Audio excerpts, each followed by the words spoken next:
Inaugural episode of the Leading Edge Clinic podcast. We are delighted you could join us this evening as we give you a more thorough introduction of Leading Edge Clinic's providers. I'm your host, Mark Bashofsky, and though this show has nothing to do with me, a brief introduction seems prudent. I am an employee at Leading Edge Clinic. I'm a medical freedom activist. I was the founder of Stop the Mandate Minnesota, former candidate for Minnesota State House, and an active and practicing respiratory therapist. It is an absolute honor and a privilege to be the host and moderator of this show, and I hold all of today's guests in extremely high regard, and I'm eager to get to know each of these amazing providers better. So without further ado, let me introduce our providers, our guests today for this roundtable. Dr. Pierre Corey, he needs no introduction, but let me refresh your memory just in case. So Pierre has been a pioneer of critical care medicine for many, many years. He was integral in the development of bedside ultrasonography and therapeutic hypothermic therapy for post-cardiac arrest patients. Both of these modalities are used in hospitals. They're standards of care in hospitals all over the world. And every time I go to work in a hospital, I see these being used. He's the author of the book, The War on Ivermectin, and along with Scott Marsland, is the co-founder of the Leading Edge Clinic.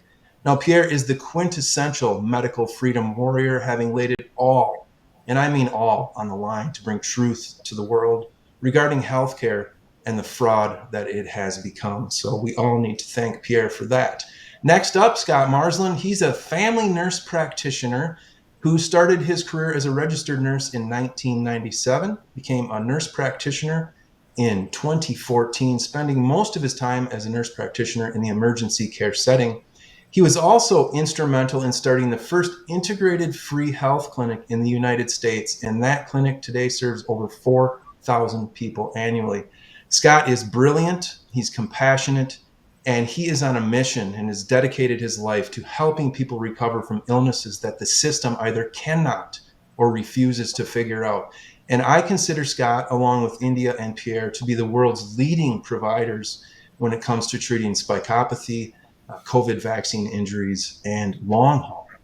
Although Scott and Pierre undoubtedly have more name recognition, the rest of the providers at Leading Edge Clinic are deserving of the same praise. And today we intend to learn more about each of them. So I'm going to start today with India Scott. So India, tell us a little bit about yourself, like where you're from, how long you've worked in healthcare, how long you've been with Leading Edge Clinic, and which disease processes do you treat at the clinic? Okay, well, I have been a nurse practitioner for 25 years, and I've practiced here in Florida for that long. Prior to that, I was a registered nurse, and as a registered nurse, I wanted to make a bigger difference in patients' health, so I decided to become a nurse practitioner. And as I practiced, starting in 2000, 7 years into that, I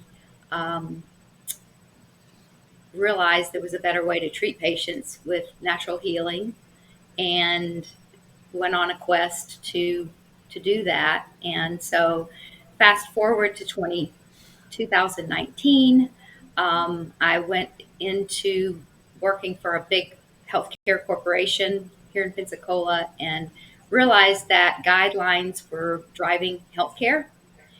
Prior to that, I was fortunate enough to work in private practice with other physicians who did not follow strict guidelines. So this was a big shock to me. And then when COVID came out, I realized that there was something real wrong with the way patients were being treated. I was not allowed to prescribe ivermectin after 3 months of successful treatments and seeing patients get better. And then when the vaccines came out, I saw firsthand what they were doing to patients. And so I had a patient that was vaccine injured, and I reached out to Scott because I had heard Dr. Corey speak in front of Congress, and I knew about the clinic. And so Scott and I became friends long distance, and then he asked me to come and work for them. So I did that. Sounds good. So next, we're going to skip Scott and Pierre. I have a special question for them after Deb and Tori answer the same. But Deb, how about you? How long have you been in healthcare? Where are you from? Because as a scheduler at Leading Edge, I get that question all the time. Where is she from? Where do they live? And also, folks, we get this question with every call. Where do I have to drive to the clinic? It's all virtual. So if you didn't know that, it's all virtual. You don't have to drive anywhere, and it works very well for patients all over the world. But so where are you from, Um, Debbie?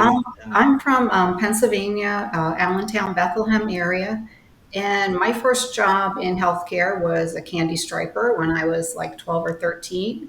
My next job was at age 15. I was a nurse's aide at a Mennonite nursing home and only 15 years old and was bathing and showering and taking care of patients. So I've been in healthcare for a long time. In 2010, I went back to school for my NP.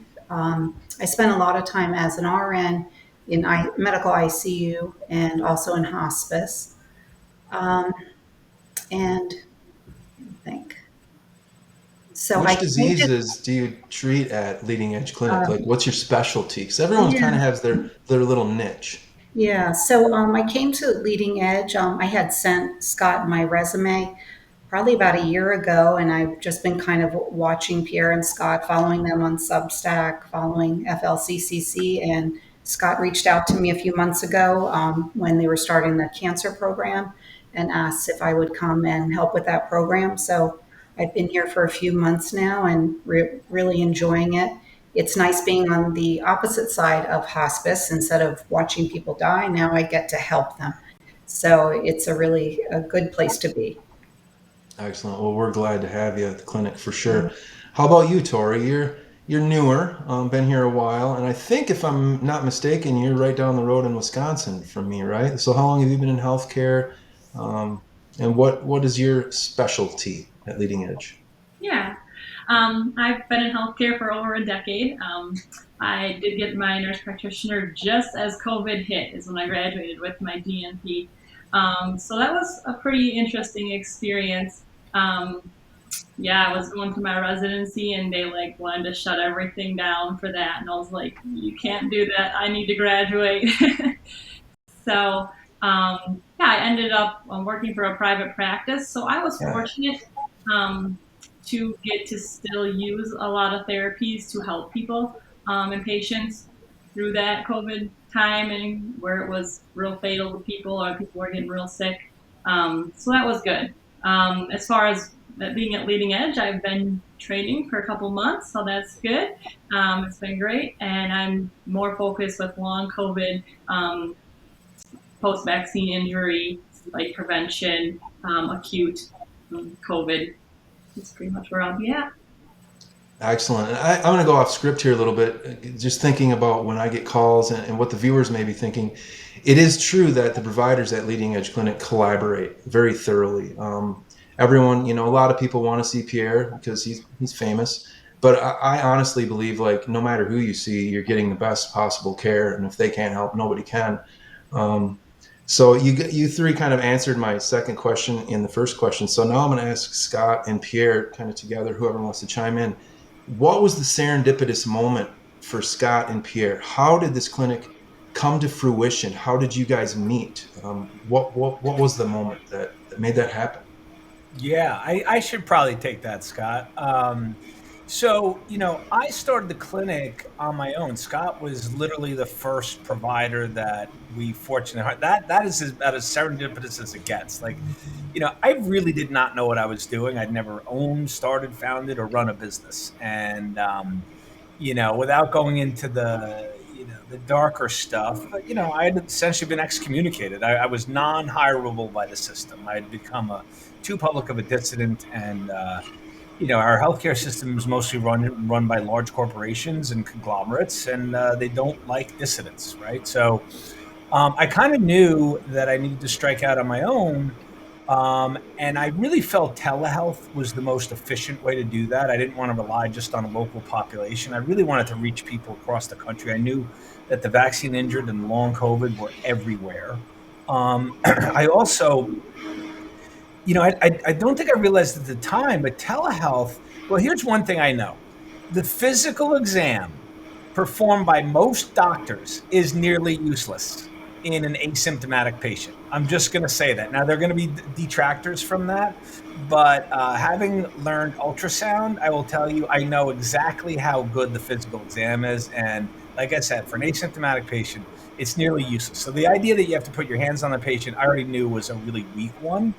The other thing that I like, which I've only realized recently, is that when you go to work, so when I used to be in my pulmonary practice, you want to see as many patients in as condensed a time because you're away from home, right? You have to go to work, you're at the institution in your clinic. And I used to get like the fantods because as I was focused on a patient, I'd hear that familiar sound of a chart hitting the rack on my door, like thunk, thunk, thunk. And it's incredibly stressful when you're seeing a patient, like you've just heard three thunks, you're three down, three behind, and you're rushing through these patients. And I was constantly over time because I gave patients my time. So I don't want to give too long an answer, but that's the beauty of telehealth. And Scott, I remember from the first meeting we had as a young practice, the kind of contributions and insight and experience that he had, not only in running organizations, being an advocate, doing customer service. I mean, he had like really brilliant command of business principles. And I could already see like anytime he's opened his mouth, I thought it was like really added value. And so he and I just hit it off and we worked together. I just learned the other day when Scott and I were talking that I guess it was within 6 months, Scott approached me. He became literally a foundation of the practice and he was interested in building it together. And he asked me to be a partner. And I think that was a really short conversation. I was like, it was almost like I thought you'd never ask. So, when he asked me, I said, absolutely. And we figured out a financial plan to do that, made a corporation, and we've been together ever since. And I will tell you, I'm really, since we're here tonight as a group, one of the things that Scott and I did, I don't know if for me it was intuitive. I think for Scott it may have been more learned, but we have hired a number of providers over the years now, and some have not worked out. And the speed in which we determined that was not working out, in which we let them go, was very quick. And I think that's very good as a business. It's good for our patients. They don't get saddled with a provider who doesn't meet kind of our high standards. But the converse of that is those that we've kept are so good. And I got to tell you, I love nurse practitioners, always have. They don't have the psychological pathologies that doctors are given with immense arrogance. And, they all think they're too smart for everything. It's very hard to teach a doctor. Most doctors aren't open and willing to learn. And the interactions I have with the nurse practitioners are great. And I like that you mentioned that we collaborate. I mean, we have a series of meetings. We have a cancer providers meeting week. We have a general clinicians providers meeting every week. We're constantly exchanging info and learning a lot from each other. It's not me and Scott teaching everyone else. We're learning each week, picking up new insights and new successes, and then I apply it to my own practice. And so it's this really kind of vibrant and fertile exchange. And I really, we would not be here to this size, to this impact, if Scott hadn't joined me, because that was the original question. And I definitely couldn't have done it myself. And I don't even think I could have been this successful, even if I had been myself. And so it's just been a beautiful and really productive and rewarding working relationship. Well, I didn't know that, having worked at the clinic for, going on 2 years now. That's a story I hadn't heard. So I'm glad I asked that. I'm going to go off script again here because I'm seeing questions in the chat. So for you, Scott, and I think you wrote a Substack on this a little bit, we get this question all the time for new patients. What is First Nation Medical Board, and why do we require all patients to become members? The First Nations Medical Board is the brainchild of Judge Ben Zavenia. He's a Renaissance man. He was a paramedic. He was a major in the Army. He was a naturopath. He became a lawyer, and then he became a tribal judge.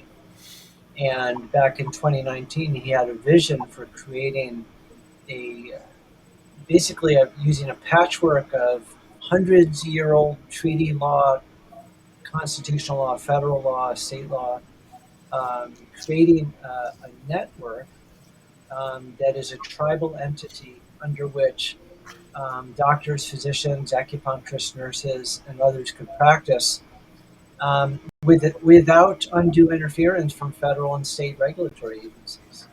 And he approached different indigenous tribes, sovereign nations, and the tribe in the United States that agreed to work with him was the Crow Nation in Montana. And so our practice is incorporated from top to bottom. We are a tribal entity under federal tax law.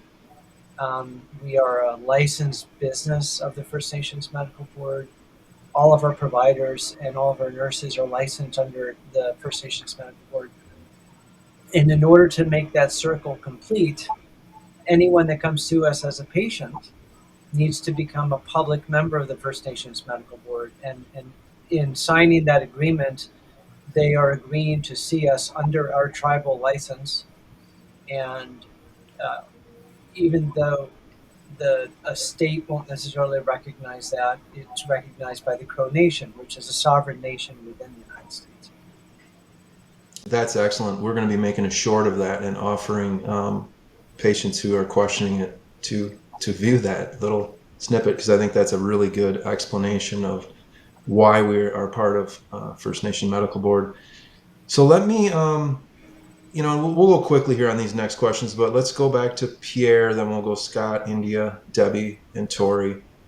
From a medical perspective, and I think most people already know this with you, Pierre, but where were you before the pandemic? What opened your eyes to the fraud? Was there kind of an aha moment, or was it an accumulation of different things? And what specifically opened your eyes to bring you where you are now? Yeah, that's been an hour-long answer in other interviews, because I can tell quite that story of a progressive awakening. But let me just be focused. It was progressive. It wasn't just one thing, but it was a pattern that was unfolding before my eyes of things that didn't make sense. And at first, I blamed it on stupidity, and then that quickly turned into. I think that was a misdiagnosis. It was willful and actually quite malevolent. It was fraudulent, and there were lies. But prior to COVID, I've said this before, I was immersed in critical care medicine. I was devoted. I gave all of my time to my trainees. I was a very passionate educator. I trained medical students and residents and fellows. I did research projects with many of them. I was always juggling too many research projects, seeing patients like you wouldn't believe, and then also lecturing nationally. I was considered a national expert on a couple of different emerging way of diagnostics and therapeutics. And so I was really overwhelmingly busy and very, very happy, kind of tuned out from the world. I wasn't studying corruption or calling out any of that stuff. I'd call it out locally. I was always a guy who called out nonsense when I saw it. I would do it in meetings. And I was famous in these academic medical centers to go to a big, multi-stakeholder meeting, and I'd be the guy in the corner and be like, wait, why are we doing this? How does this make sense? And then people would come up to me after the meetings. They'd be like, Dr. Corey, I love what you said in that meeting. Because, everybody was afraid to call out like these brazenly stupid elephants that they were proposing. But forgive me, I digress. But, I was in academics, essentially. I was highly published, well-known in my field, and quite happy doing what I was doing. And then really what changed my life is I got inspired by COVID. When I saw it coming, I said, game on. I'm a pulmonary critical care physician at the peak of my career at a time where I live on a planet which is being enveloped by a pulmonary critical care disease. And so me and Paul, we were good friends. By the way, you forgot my work on IV vitamin C with Paul. That was another passion of mine in terms of specialties. And I just started reading, studying. We came up with protocols. I came up with a protocol myself like the first week because I was like, man, if I go down on this, I want to make sure that someone knows how to treat me. I had a very complicated protocol. And then we just started, we became the FLCCC, and then really it was the ivermectin. Once we discovered that ivermectin was wickedly effective, and the way the world reacted and what it did to me and my work, the way that my first review paper of ivermectin and COVID, the way in which it was retracted. And I'd already seen some other stuff, like when they restricted hydroxychloroquine to the hospital. I remember I was in my car that day scratching my head. I'm like, why would they do that? That's even if it works or it didn't work. I didn't know at the time. But I knew that if it was an antiviral, it should be given within days to hours of the first symptoms. You don't wait till day 8. And that didn't make sense to me. The final straw for me is when the FDA disappeared a millennia of knowledge of natural immunity with a page on their website saying don't check antibodies for previous infection. And that to me just screamed that they just wanted to inject as many people as possible. And from that day on, I realized that this whole operation was really, really not what I came into COVID thinking, which is that the agencies, the institutions, and the journals were about the best science, the best scientists. They were about our health. And, with those kind of goals, I realized that Those were really just slogans and essentially propaganda. What they were really doing was the malevolence is hard to describe. And so you go from someone who's very trusting prior to COVID. I trusted in the institutions of society, the newspapers. I knew there was a lot of complaints about major media and corporate media, but I thought the New York Times was spot on everything. I didn't have any knowledge to know that they wouldn't be telling the truth. And I thought the journals were above board and upright and really scientifically rigorous. And I've come to believe anything but those things. I don't trust any of the institutions, mostly because of their leaders. They get captured and they direct these institutions into immense and almost indescribable harms on society. And so I like our little collaboration here on the, under protected by a sovereign nation, and we have full autonomy in what we do. And we have others to be responsible for. We're responsible for each other. We're responsible for our patients. And we're very single-minded in what we do. I mean, we really want the best for our patients. And that's where we want to gain our success from. Not from overcharging them, which we don't. We're actually quite modest in our fees compared to a lot of alternative practitioners. And I think we deliver a really the highest level of service. I mean, the way we've designed our practice, we have the best nurses you can possibly. One of my great pleasures is seeing a patient and having my patient tell me how much they like the care that my nurse does. We do proactive follow-ups. We're very rapidly responsive to patients, all the things they don't get and don't even expect in routine medical care. And that's a long answer. I'm going to finish by saying just today, I saw a patient who in her travel through 17 different doctors to attend her chronic illness that happened after COVID, she liked one doctor who was a cardiologist. And she said, but the problem with him is I would see him and then I couldn't talk to him again for 4 months and there was no way to reach him or any interactions with him. And I heard that and it made me cringe, but it also made me proud because I was like, that's not how we take care of patients. And so, again, different answer, but yeah, I would say it was accumulation of a lot of reveals and exposures of really non-scientific and non-humanitarian policies. And I've had it. I'm a very different man than when COVID started, a very different man than when COVID started. And I think I'm much the better for it. I'm much more aware. I know the world a little bit more. I don't think I know nearly as much of the world as I do, but certainly I've come a long way and I'm committed to another lifetime of learning. Yeah, thanks for that, Pierre. I know you took a huge risk. I took a risk, nothing like the risk you took, but I have no regrets, and I know you don't as well. And I think you may have just schooled some viewers a little bit because we don't know who's watching. A lot of patients come to Leading Edge Clinic, a referral from a friend or something, and may not be aware of the fraud that, and none of us are, the mainstream may want to paint us as conspiracy theorists. We're not. We don't take any of this lightly. It took a long time. We question ourselves to what's true, what's not. We research, and I know you do too, Pierre. So how about you, Scott? What was it? Was it one thing? Was it an accumulation of things that happened that you were seeing that made you realize the entire system was captured and fraudulent? Well, I would have to say that I was skeptical of the New York Times and the system long before the pandemic. I was a rabble rouser from when I was a little kid, and I was a union organizer. Can you hear me? Yes. Yeah. Yep. Okay. Thank God. So I would say pre-pandemic, a revelatory moment for me back in between 2014 and 2016, I co-led an attempt to unionize a community hospital that I had worked at for 15 years. And, I expected to live and work in this community for my entire career. I would get the special button, been here 15 years, right? And what happened was I learned that the very lovely people who always listened empathetically and seemed like solid citizens to me, once they found out that their beloved nurses were trying to unionize, flipped. And I found out at the age of 40 something that there's a difference between nice and good, and there's a difference between courage and integrity and pragmatism, right? And sometimes the two can come together, but basically, people who I had relationships with for 15 years turned out to be really awful people that were willing to sacrifice the overall being of the community. And they were willing to throw people like me who had dedicated 15 years of my life to providing good patient care. They were willing to leave us out with the trash. And so that was really hard. It was very disappointing. I was one of the first people they got rid of. So I had taken a lot of risk, and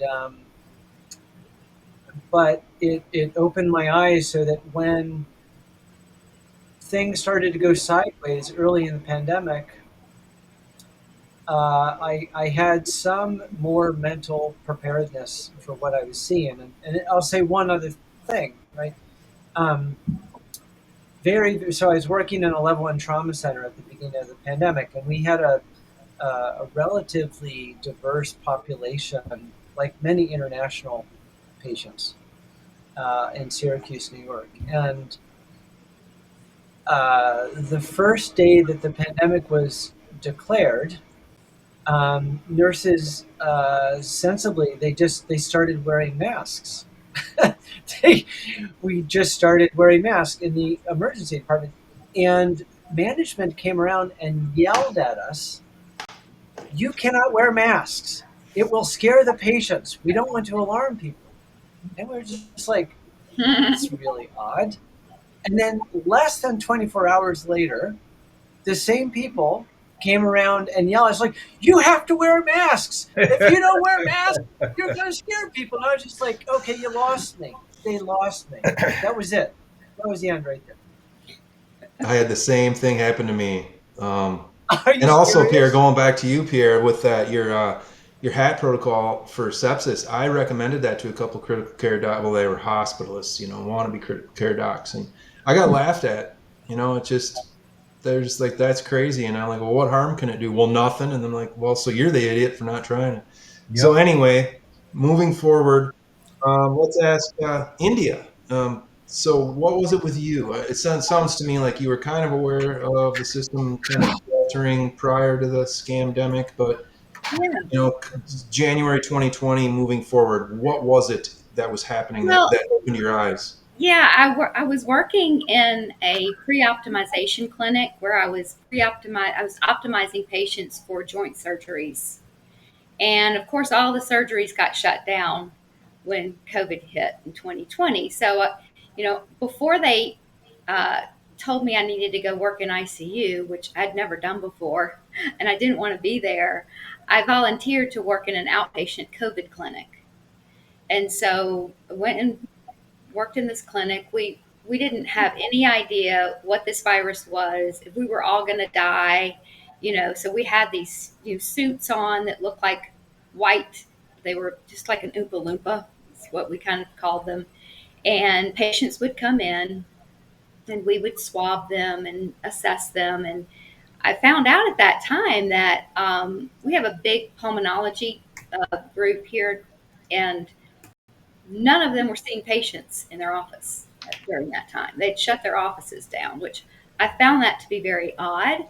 And so during that process, I'd heard about hydroxychloroquine and how well it worked. So I spoke to one of the pulmonologists on the phone about one of his patients, and I said, "Hey, are y'all giving hydroxychloroquine in the ICU?" And he kind of chuckled, and I said, "Well, how are you giving it? Is there an IV hydroxychloroquine? People are out. I'm thinking, how are you going to give it?" And he said, "That really doesn't work." He said the studies show that, it's going to cause long QT syndrome and all these other problems, and it really doesn't work. And I thought, I hung up the phone and I thought, I know a lot of patients that have rheumatological problems that have been taking hydroxychloroquine, and they don't require an EKG first before you give it to them. So that threw up a red flag for me. But then I just kept noticing that we weren't getting a lot of positive COVID results in these patients. And so I did a little statistical analysis within that clinic, and I found that only about 6% of the people that came there had positive COVID tests. So I really questioned how bad this really was at that time. And then we just weren't busy. Patients weren't coming there anymore. So they shut that down. And I was promoted to work in family practice. Won't go into that story. And when I got there, I thought, okay, the person that hired me knows my background. They know that I like to treat with natural therapies and bioidentical hormones and all that. But when I got into that position, the guidelines didn't allow me to do that. So, and I was under another physician at the time. So for about 3 months treating COVID, I was allowed to prescribe ivermectin. Pierre, I watched your talk in front of Congress. And Senate testimony, I believe. Yeah. Yeah, when I watched that, I thought, oh, great. It's all over. They're going to use this drug. It's effective. So did I.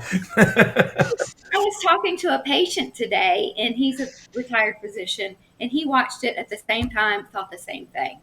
So, but anyway, I thought, okay, it's over. And so after that, I was able to prescribe ivermectin for about 3 months and saw amazing results. I had one patient that had the Delta variant. She went to the ER, but she still made it. And after that 3 months, I was told I was not allowed to prescribe it anymore. And I was like, okay, why? This is a great drug. So I get into this meeting with about 103 clinicians, 137 clinicians. I'll never forget the number.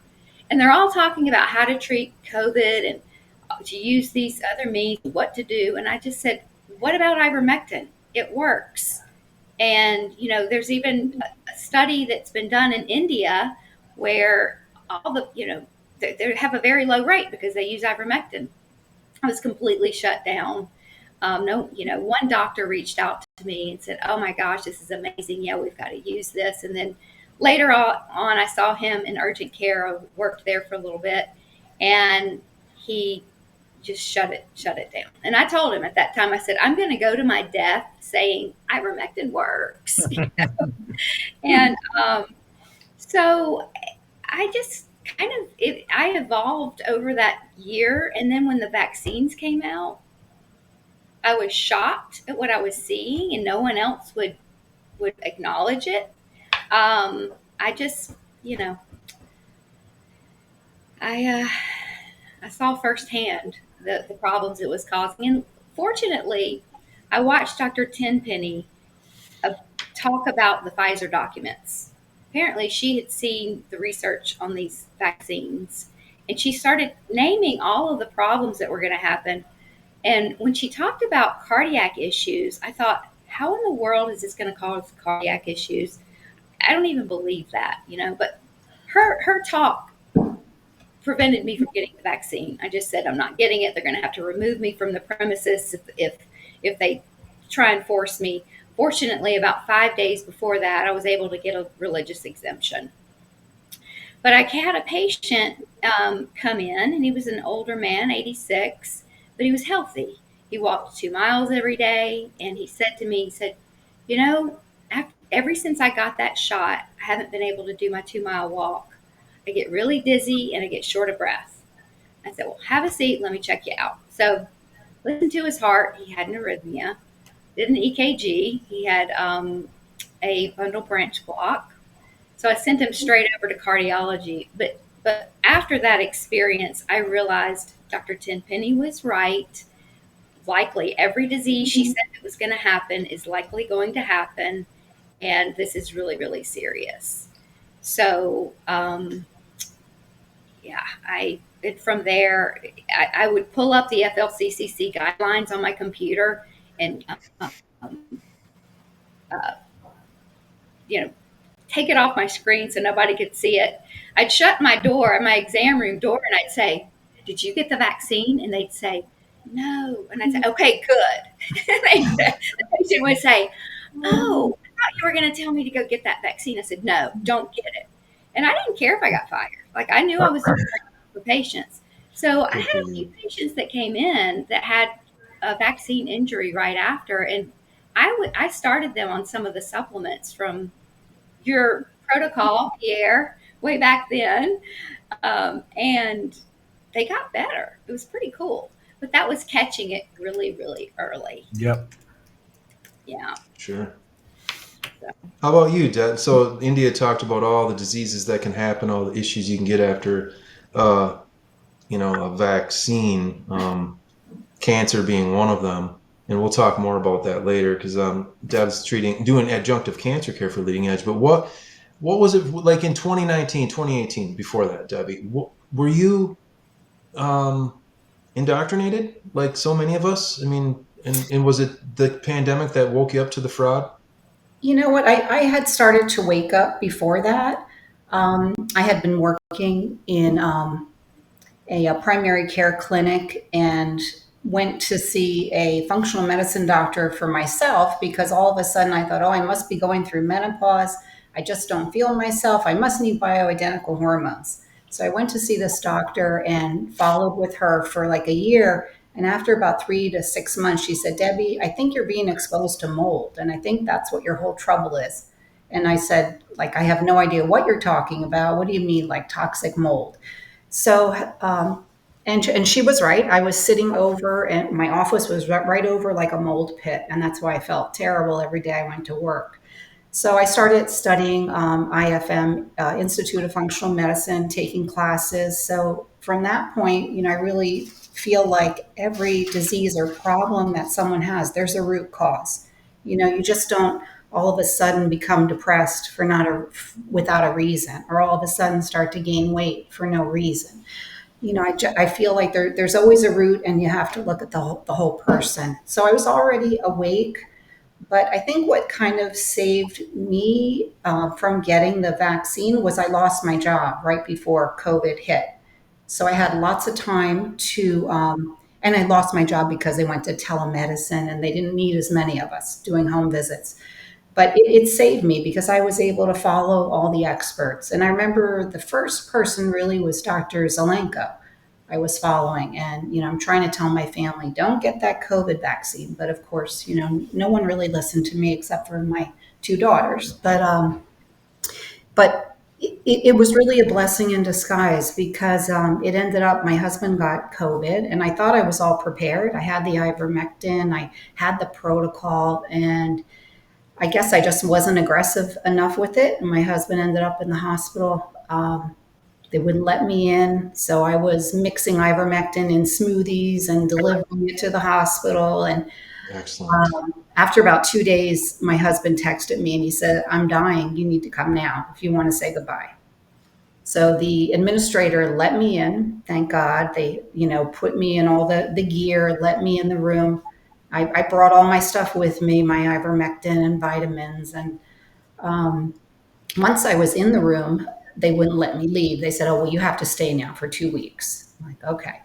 So I was in the room with my husband and, I made him a DNR and everybody thought it was terrible. And that was just my way to say he's not going on event. And after about 2 weeks, he had terrible pneumonia. He had positive X-ray that looked like pneumonia. No one would give him an antibiotic.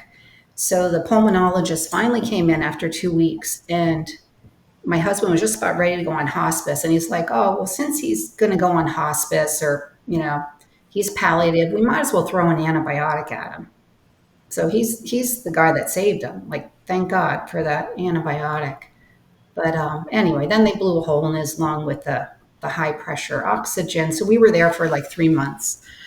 But, if I hadn't lost my job and hadn't had all that time to listen to all of you guys and learn, I really think my husband would have been dead because I wouldn't have known. So since COVID and since getting back to work, I kind of been hiding in the hospice world because I know I can't work in primary care. I can't push vaccines. I can't just prescribe high blood pressure meds and cholesterol meds and not heal people. I want to make people better. I don't want to just continue to keep people sick. So I've been hiding out in hospice and just kind of waiting for the door to open so I can help people with cancer. And I'm really enjoying working here. I'm already having some good success. I saw a gentleman the other day. His PSA was 6.5 a month ago, and after 1 month, it's down to 5.5. I have 2 patients with pancreatic cancer that are elderly in their 80s.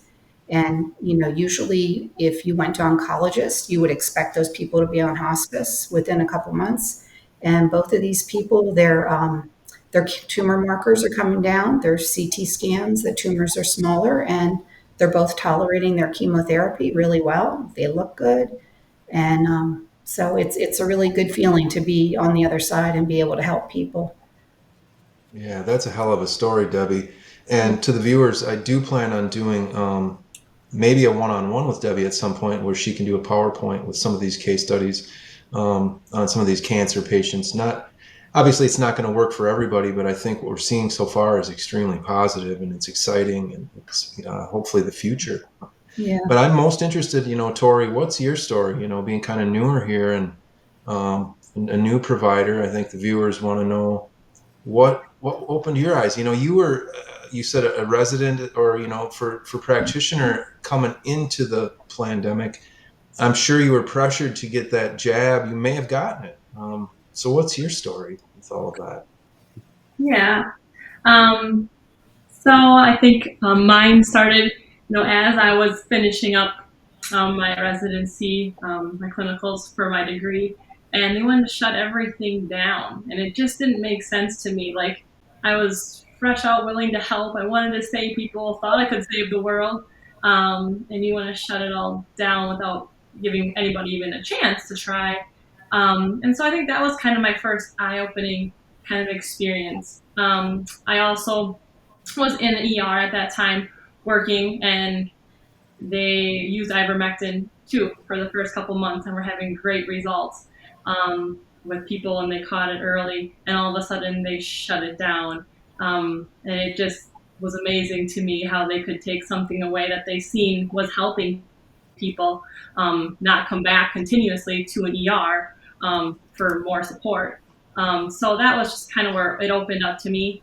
Kind of where I got to where I was is I was very healthy, young girl, graduated, was good. And my husband and I really struggled with fertility, actually, and miscarriage. And I never got the vaccine because I knew I wanted to have children.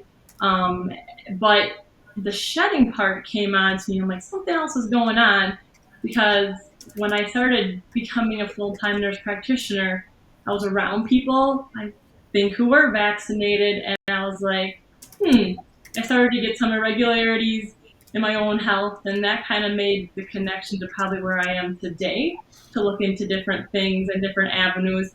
And now I have a beautiful 16-month-old daughter. So I just seen the positives that it could do for myself. And I think all of us go into healthcare. Well, I shouldn't say all of us, clearly, but a good portion of us do want to go in to truly help people. And so I want to help people get to their goals. And if this is the way to do it, absolutely. Excellent. Well, thanks for coming on and joining the team. I'm sure you're going to be great. So let's go back to Pierre here.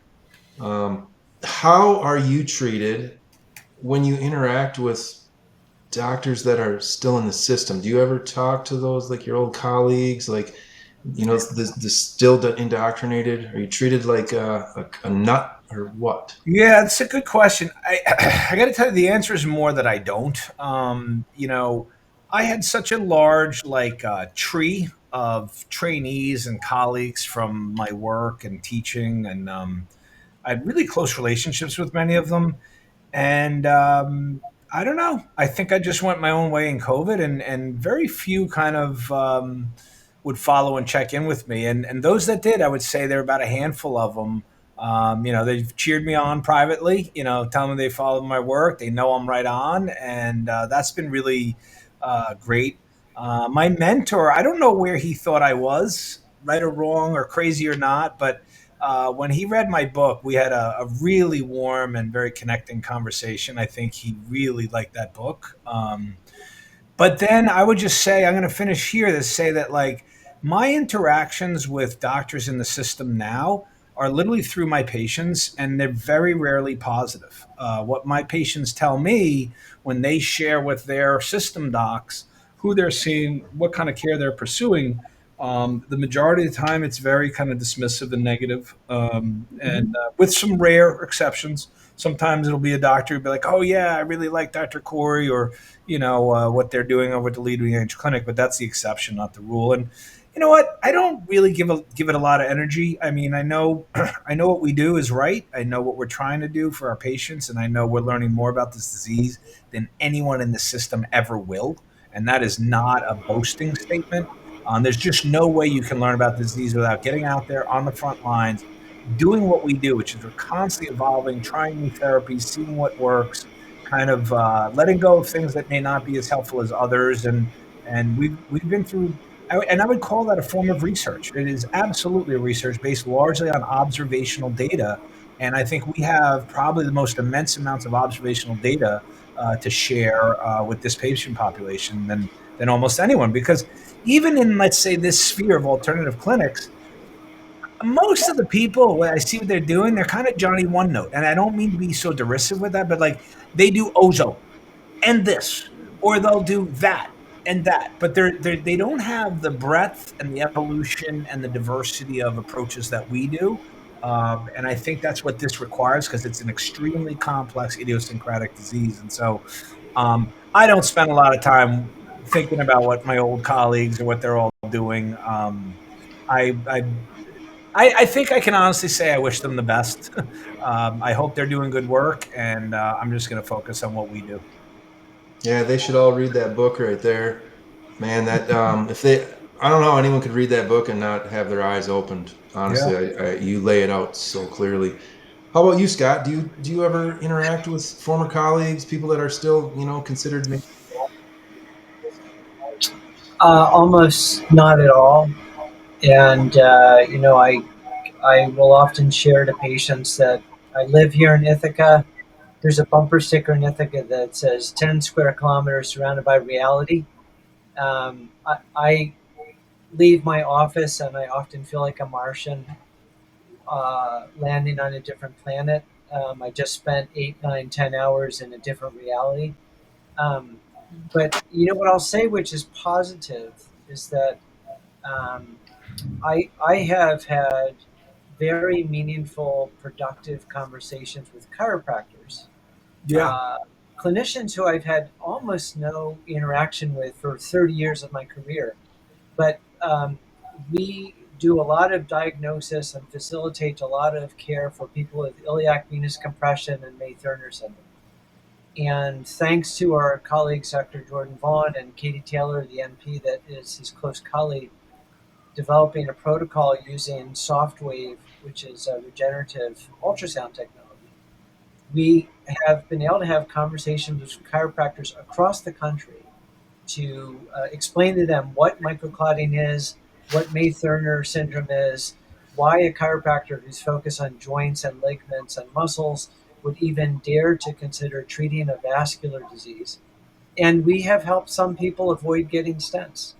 And some people who've had stents, we've helped them improve their recovery afterwards. And it's really been a remarkable collaboration, which requires a lot of extra time and effort on our part. But that's something that I would say is a commonality in all the clinicians in this practice. And I would tip my hat to India especially.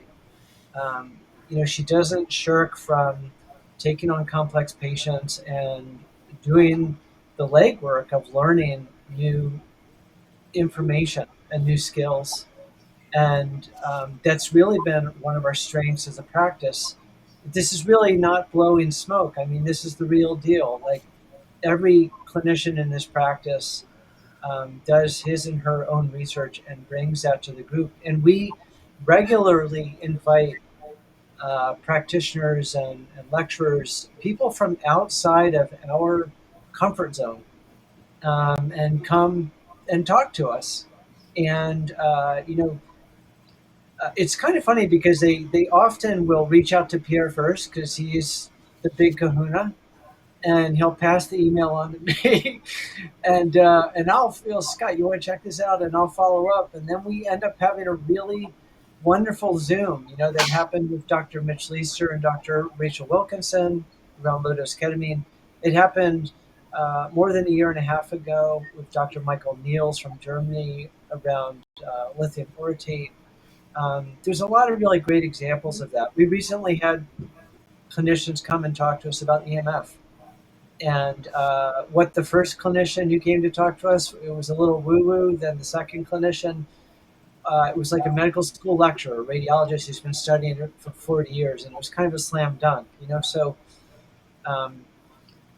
yeah, I would so much enjoy if I could have meaningful conversations with the treasured colleagues of 25 years that live in my community, but they're not curious, and I'm the freak to them, whereas I think we are the heroes to our patients, and we're neither freaks nor heroes. We're just people who care, and we want to help people heal, and we're doing the work that needs to be done to make that happen.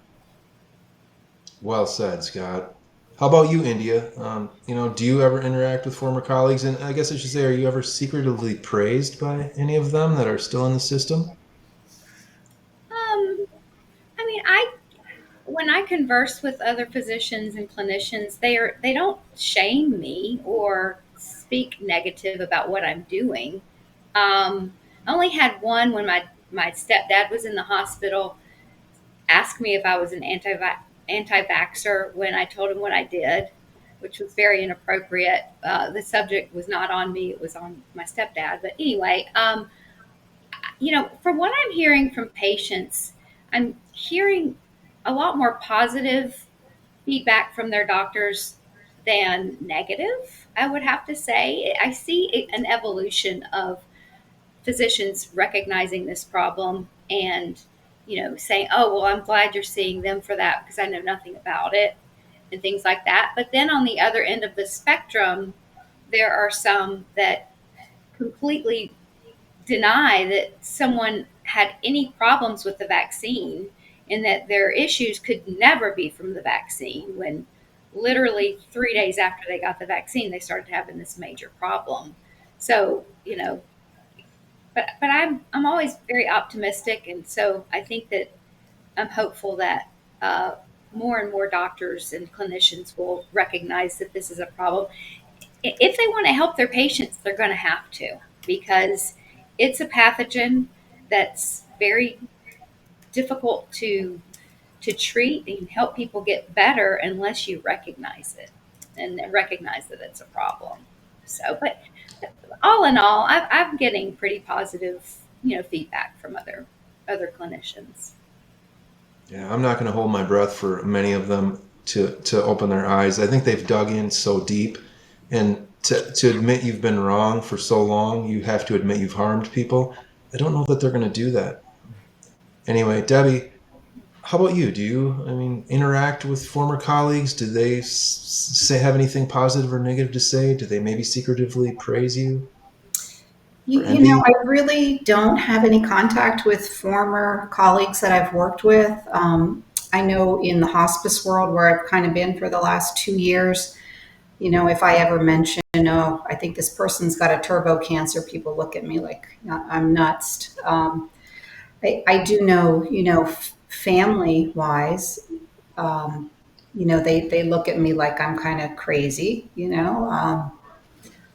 but that's all I really can tell you about that. And I don't have a big We've story. all lost friends and family. I have aunts and uncles that don't want to talk to me anymore. I have friends that I don't want to talk to them either. So it goes both ways. But you meet new people. Yeah, it's hard when you see your family with cancer diagnoses and AFib, depression, and they've got microclotting issues, but they don't want to hear what you have to say.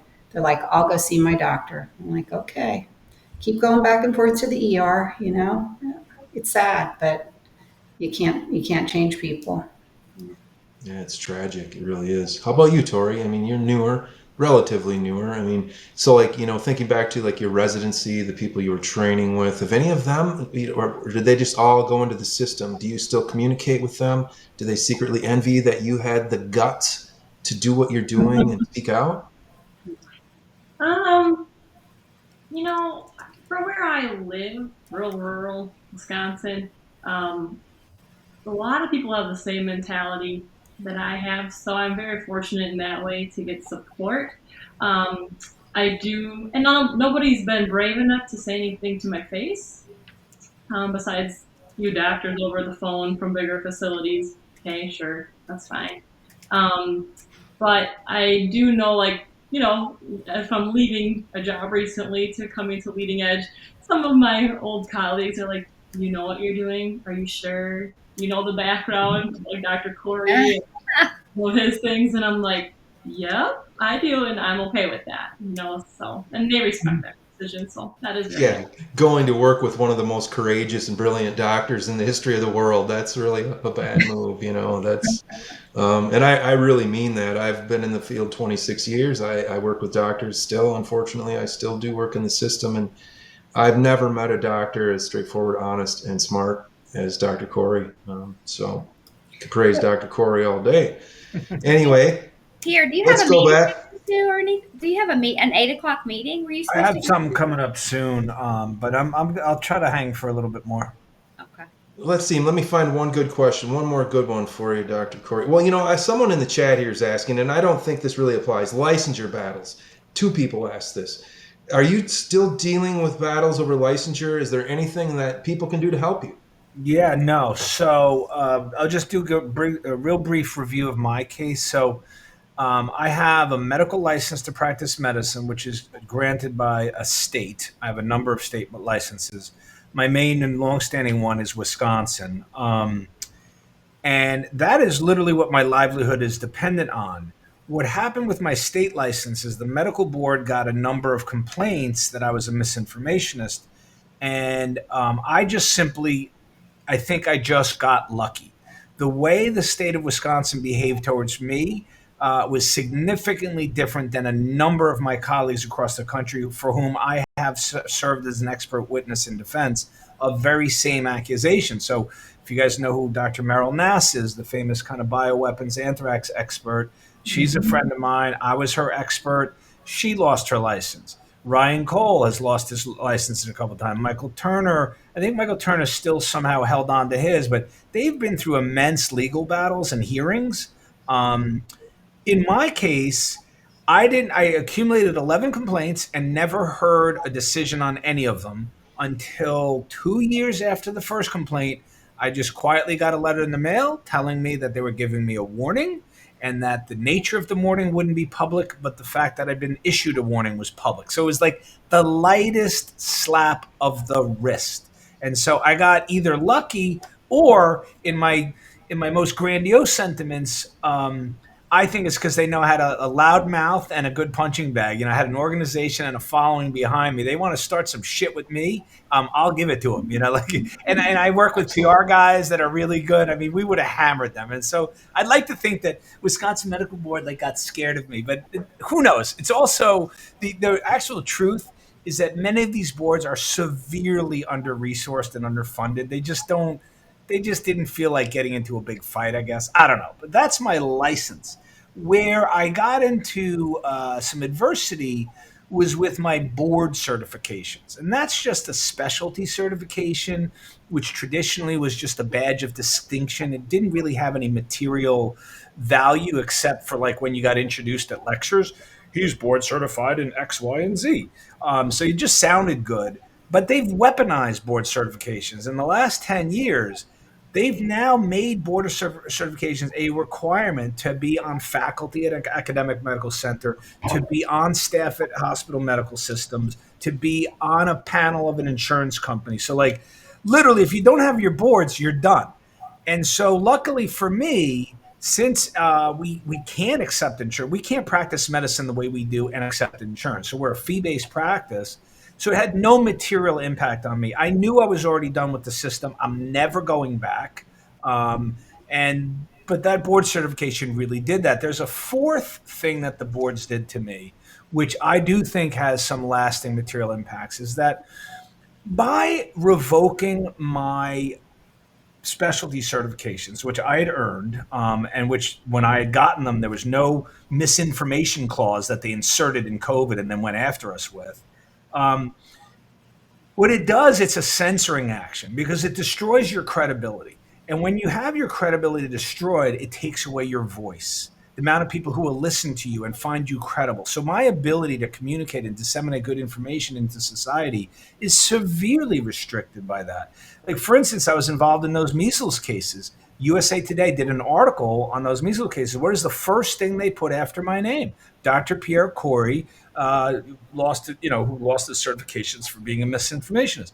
They've been doing that to Bobby Kennedy for 18 years. This is exactly how they censor, and it's really damaging and it's sad. And then the other thing is, I do a fair amount of legal work on cases of malpractice, or used to, as well as particularly in legal defense. Now, when I serve an expert witness to defend a similarly persecuted doctor, the first thing the opposing lawyer does is they go in and say, Dr. Corey, so did you lose your pulmonary certification? Yes. Did you lose your internal medicine certification? That whole little dog and pony show, just to show how ridiculous this man, Dr. Corey, is. And he's just a misinformationist like the rest. Forgive me, I say too much, but to be honest, with that whole speech, I'm going strong. I'm doing fine. They do what they do. I do what I do. And we'll see how this all ends up. With that said, one last question that's triggered for me. So let's just say you had lost your license. Could you still, or anybody for that matter, can somebody still practice under the First Nations Medical Board without a physician's license? Can you still help people? So Scott might be able to answer that better, but I do believe that one of the requirements to become a licensed provider under First Nations is that you do have at least one state license. I don't need a medical license to become a practitioner of Indigenous medicine. So if I weren't to use the breadth and diversity of things, and if I was just going to use like kind of natural medicine supplements, that I believe I could continue that kind of practice under First Nations Medical Board, but really being able to prescribe everything from pharmaceutical supplements to controlled substances, that would be my practice would be severely narrowed in scope. Scott, would you agree with that statement? Yes. Yeah. Okay. Well, let's jump to the next question, and whenever you have to jump off, Dr. Corey, I think I'm going to go through. It's mostly because I don't feel well. I just, I'm actually, I have like waves of You're a busy guy. It's not good.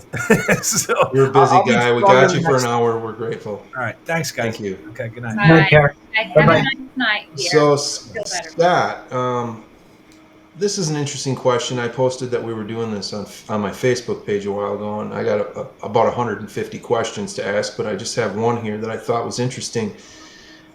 So, there are people that are awake to what we know. They still, though, go to the mainstream system for testing, things like that.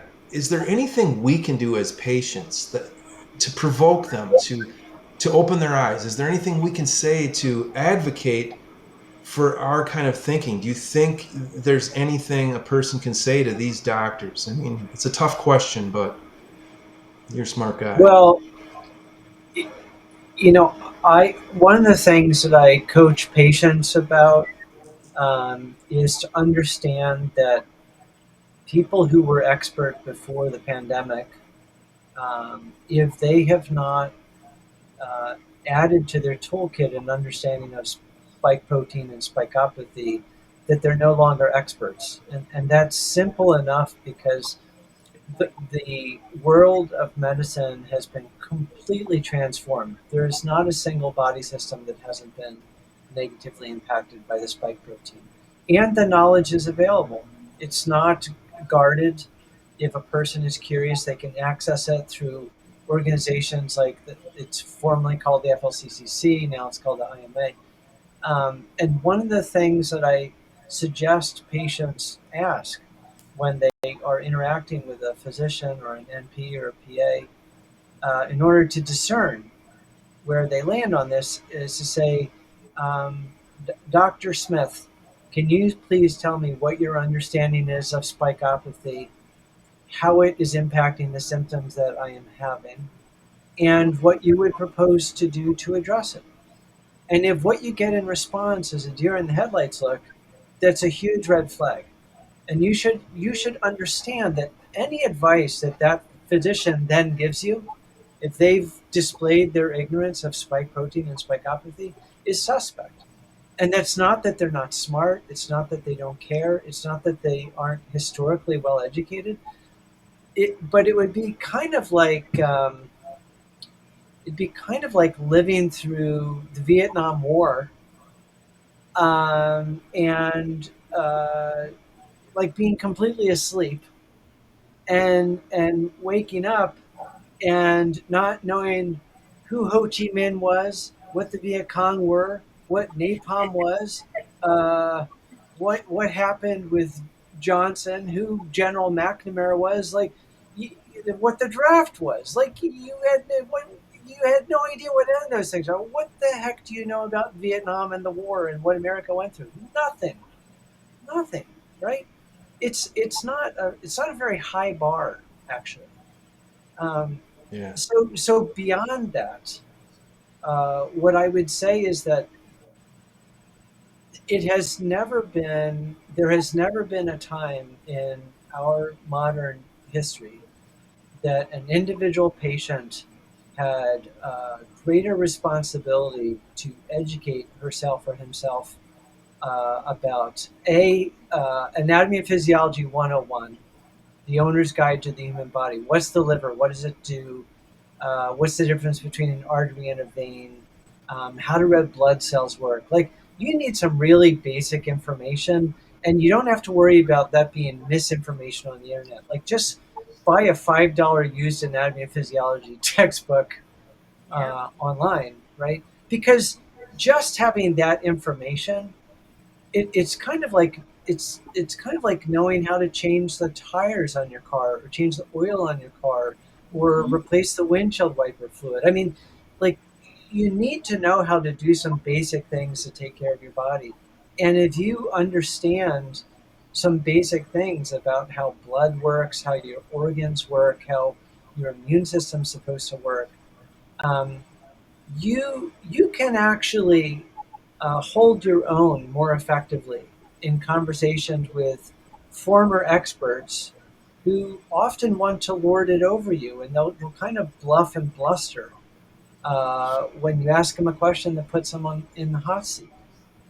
One other thing I would say is that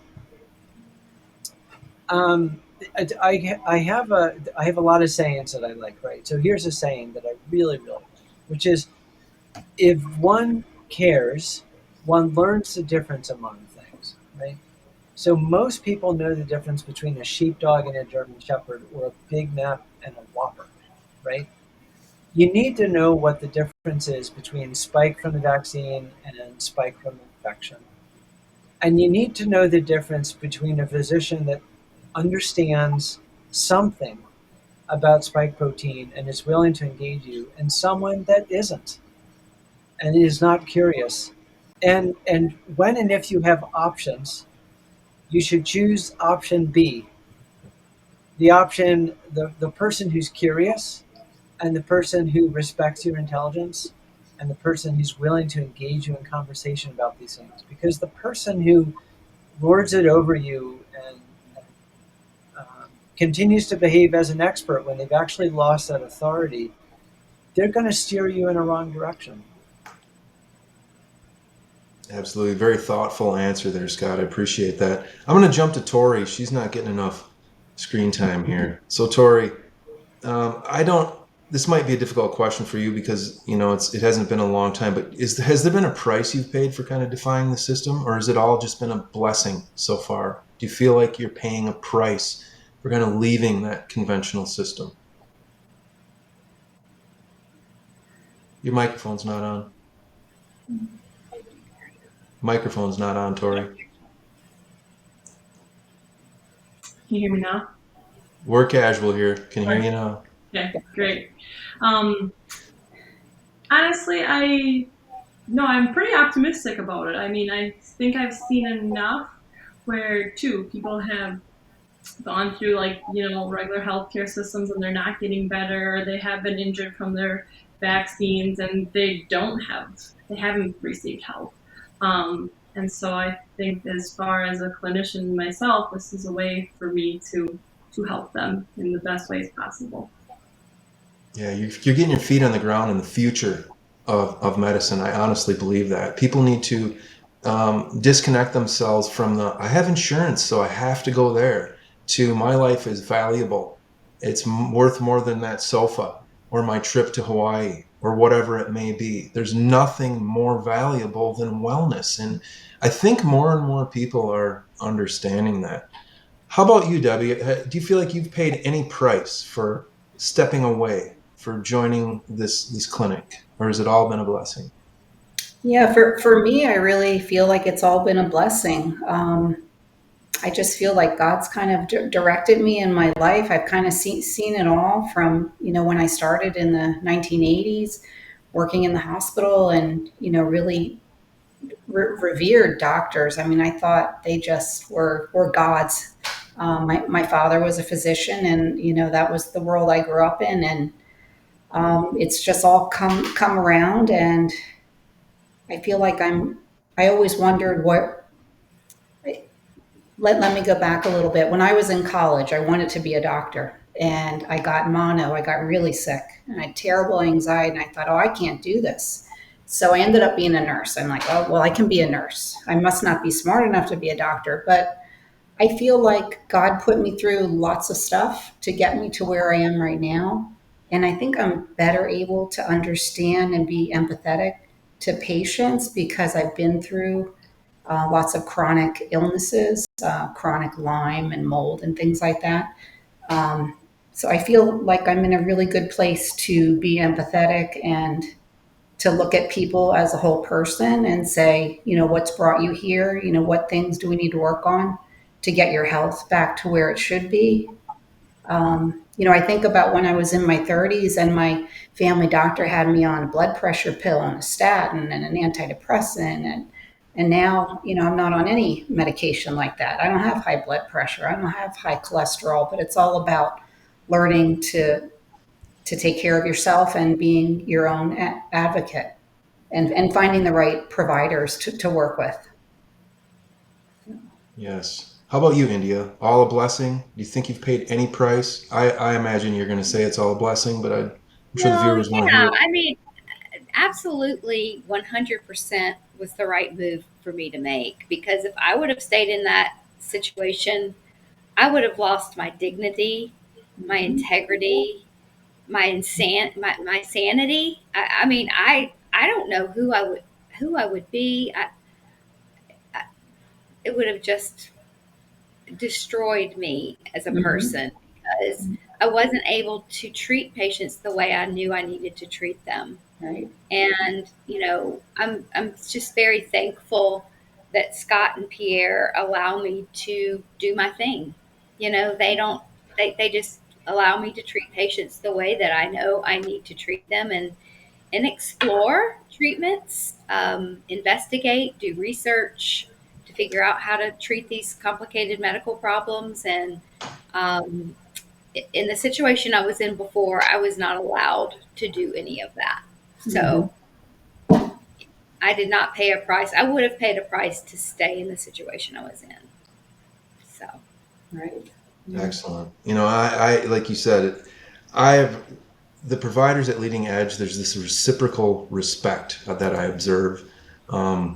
Even with Dr. Corey being, the famous one, I think you can see that everyone is looking to everyone else to learn from one another.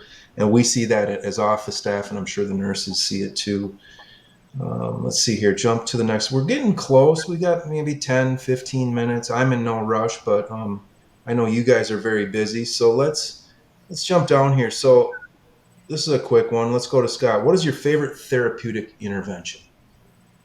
That's a tough, broad one, but I'm thinking baobab right off, but I bet there's something different. You know, for better or for worse, my favorite therapy is actually the one that's probably the hardest to get, and that is psilodexide. And it's worth mentioning because I've been watching the chat and I see someone asked about it.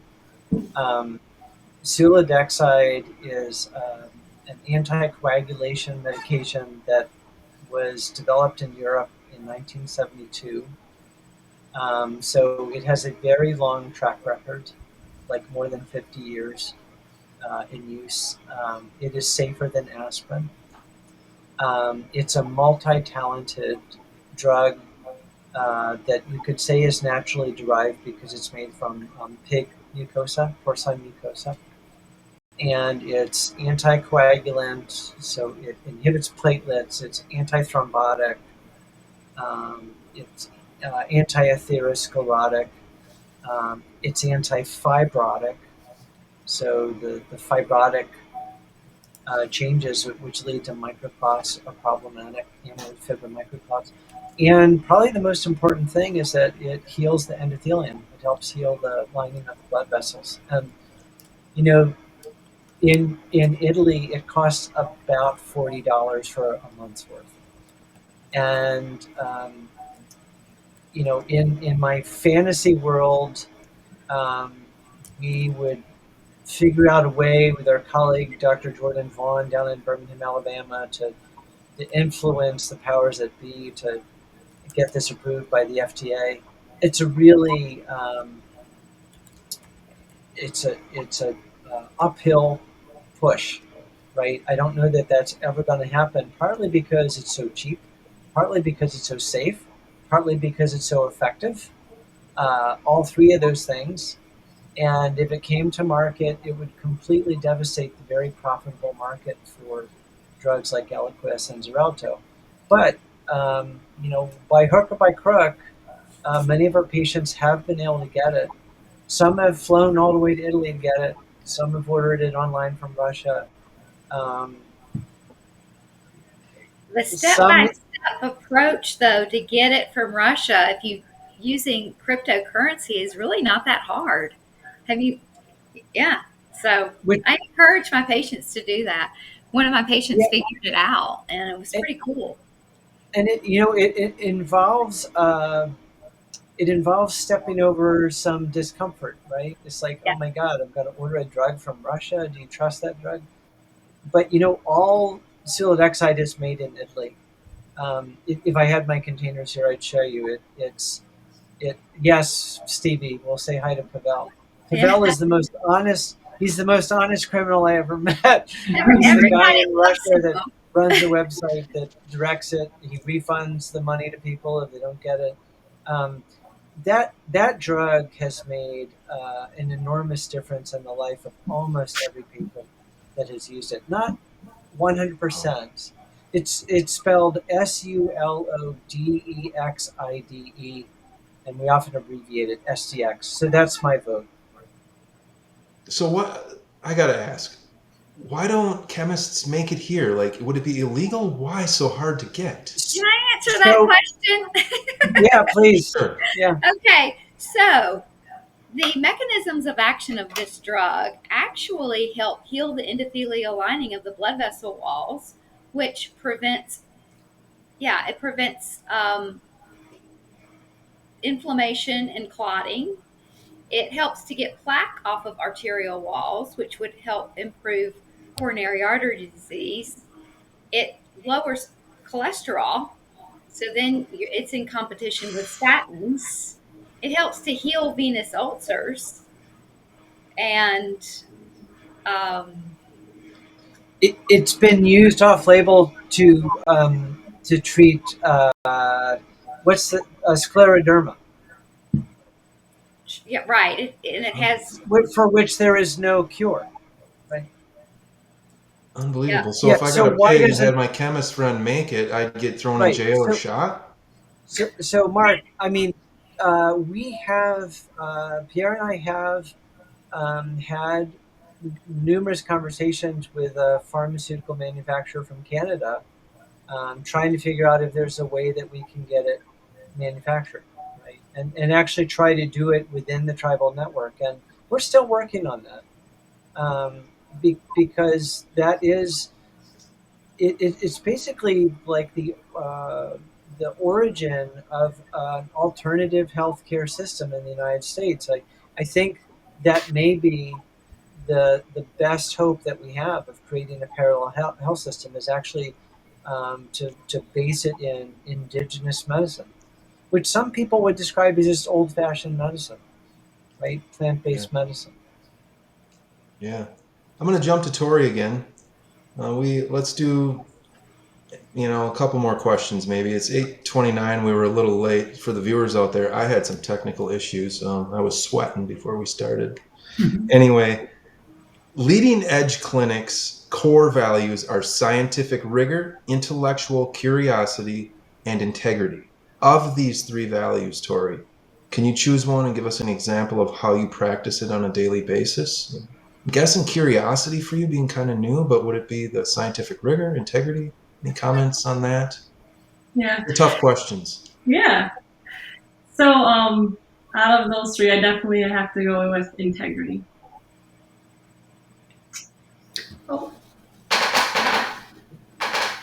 Integrity, and then I heard example of how you practice it on a daily basis in your role, and that too is probably tough to answer. Nick's chiming in here, telling me to ask these questions, so we can blame Nick on that. But how does it apply to how this integrity? Yeah. So I think integrity comes down like just being labeled as honesty, and I think when you have a strong like moral compass to help people, it just makes it easy. I think scientific rigor and intellectual curiosity can kind of fall under integrity, because as your ethical, compass guides you, it's all still about being honest and being true to who you are and your values. And I think that just labels integrity as a whole. And so I think how in practice is honest is probably comes back to the scientific rigor of looking at it, like what was the study on certain things, how have they actually been beneficial, and I think in practice that's probably how I use it on a day-to-day basis. Okay, great. Debbie, how about you? Intellectual curiosity, scientific rigor, or integrity? And how does that, if you had to pick one, I know you utilize all of them, but if you had to pick one for this discussion, and then how do you apply it? Yeah, definitely I would have to pick integrity. When I'm meeting with patients and discussing repurposed medications for their cancer care, what I'm recommending and telling them is exactly what I would do for myself or my husband or my mother. And I do have patients that will say, please look me in the eye and tell me you're telling me the truth.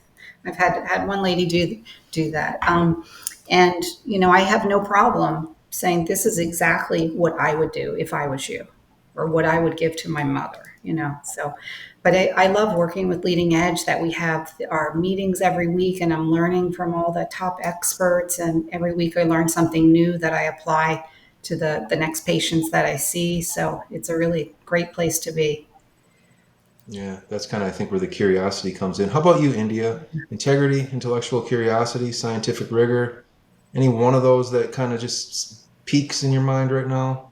Well, probably the scientific rigor, because I'm always researching. I feel like that's part of what I do that takes the most time. And I enjoy it because I'm always learning about diseases and therapies, and just putting it together in my mind as to how it will help the patient, and then applying it and seeing how they do. And usually it's, utilizing natural therapies to help the body heal. It's like magic. It rarely fails. Patients usually see some degree of improvement. And like Scott said earlier about the physiology book, I love that analogy and that explanation, because that's exactly how I felt when I learned about functional medicine in 2007, when a physician would question what I was doing. And I just wanted to say to them, well, why don't you just read your physiology book? Because what what the body needs is in that book. And everything that I'm doing will be explained, if you understand physiology. So it's fascinating, and there's so much to learn and so much to know. But integrity is a huge part too, and I wouldn't be here if it weren't for integrity. So that's kind of a given, I think, probably for all of us, because I don't think anybody in our practice is looking for approval from anybody outside. We're all we have a little bit of rebel in us. Otherwise, we wouldn't be doing what we're doing. And I don't mean, rebel in a bad way, but just knowing that we're convicted in what we're doing to do the right thing for humanity. And nothing is going to change our mind about that. Nobody, Mhm. no matter what type of names we're called. And poor Pierre, I think that doctors have really gotten a worse rap out of this than nurses and nurse practitioners for sure. Our medical boards or our nursing boards aren't coming after us. They're not attacking us and going after our licenses. And it's a shame what they're doing to doctors that are speaking out and want to do the right thing based upon research and knowledge. But yeah, I guess that was a answer. Yeah, well, Scott jumped off, and I think from him we may have heard the curiosity part. But it all comes down to integrity in the end. But Scott seems like he's always searching for that next thing. Like I said at the beginning with his bio, like he is on a mission. I know you all are, but just on a mission to help people. What can he discover? Like the Suladexide, that was on him. He found that, He's amazing. brought it to the clinic. Yeah, so I look at Pierre and Scott as, someone asked me, how would you describe them? Pierre is a warrior. And so I look at him, and the warrior that I would choose for him would be Braveheart, because he's got a huge heart, but he will fight for the best, to be able to do the right thing for patients. Mhm. Scott is like Christopher Columbus. He's a discovery guy. It's amazing what Scott discovers. And he's so smart that he sees the value in what he discovers. And no matter if it's been tried or not, he is convicted that it will work. And amazingly enough, most of the times it does. So it's nice to work for both of them.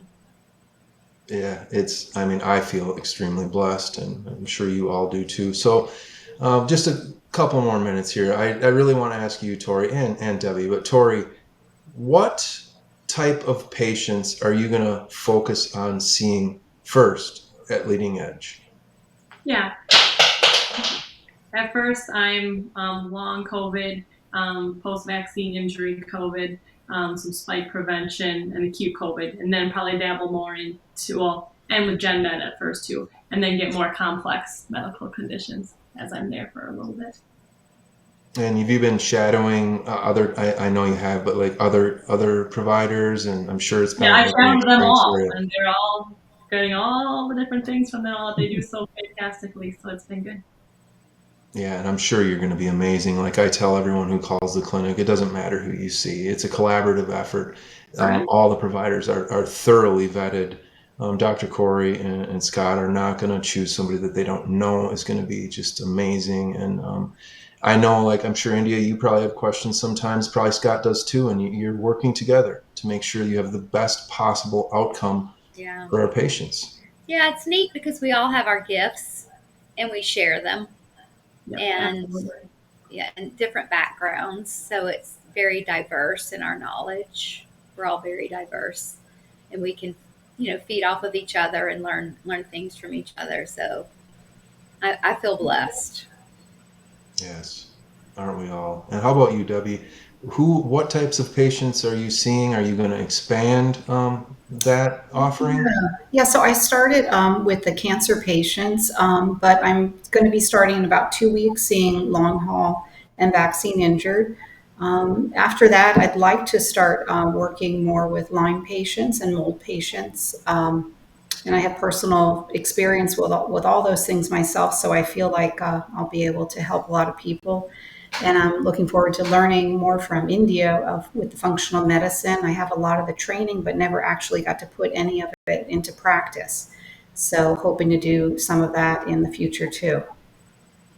Yeah, so the viewers out there, so we've had about 250 at one point live viewers. I'm sure this is end up going to be, in the thousands of viewers. But just so you know, Leading Edge Clinics offers everything from simple general medicine. So people who are generally healthy that want to kind of escape that system, you can come to us and get seen for basically like a month for general medicine, get certain labs drawn, and get recommendations that are going to be from a functional medicine approach. Isn't that right, India? Can you kind of comment just very briefly on general medicine, on what that is, what's offered with that? Well, most of the patients that come to us want alternative treatment. What I mean by that is they want their body to heal. They don't want medication that's going to be like a Band-Aid and cover up a problem.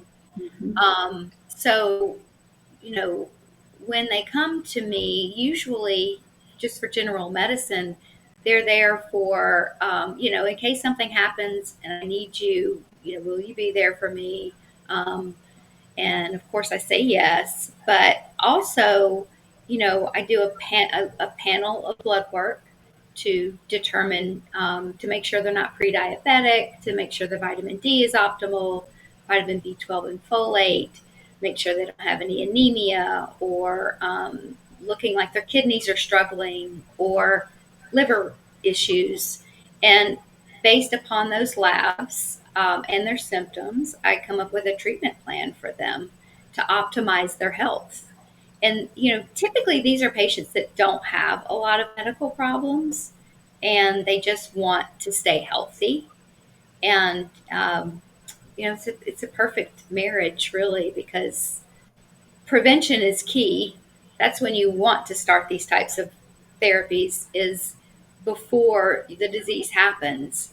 So kind of looking at the blood work and listening to symptoms and foreseeing something that could possibly happen and then giving them the tools to prevent it are key. And, some patients come in for general medicine and they've had the shot. And I'll say, let's check your SARS-CoV-2 antibody dilution test. That, even though you're not symptomatic now, it could come and bite you, in the booty in the future. And we want to make sure that you don't have any problems from that. So I'll work on, helping their body get rid of the spike protein. And we have the spike prevention program for that too. But yeah, just any problem that we can foresee potentially happen to the patient, we want to prevent it.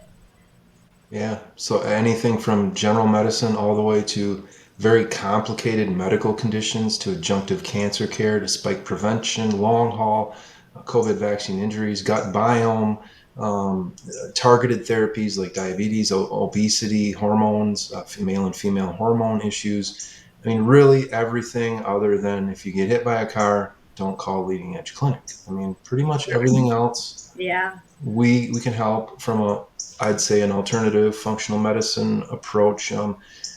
Trying not to use medications. Obviously, there's a time and place for them, but the goal would be to use more natural approaches and to bring you to wellness naturally.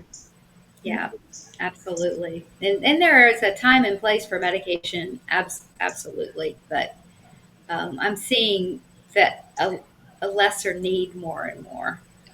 Mm-hmm. Yes. Yeah. Well, this has been fantastic. It went very, very well.